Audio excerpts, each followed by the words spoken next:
When a man can't find a deep sense of pleasure, they distract themselves with meaning. So, if ease and grace and joy and playfulness do not come easily to you, one solution is to ignore moment-to-moment happiness entirely and just always pursue hard things.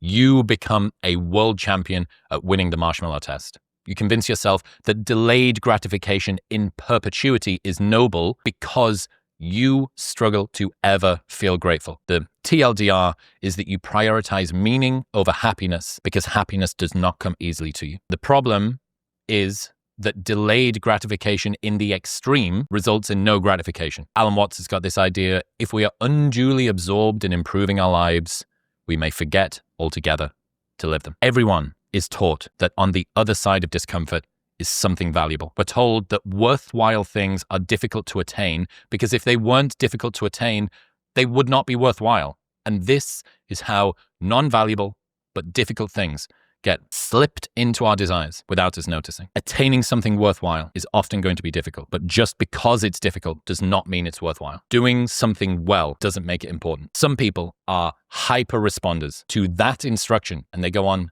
to become workaholics and insecure overachievers.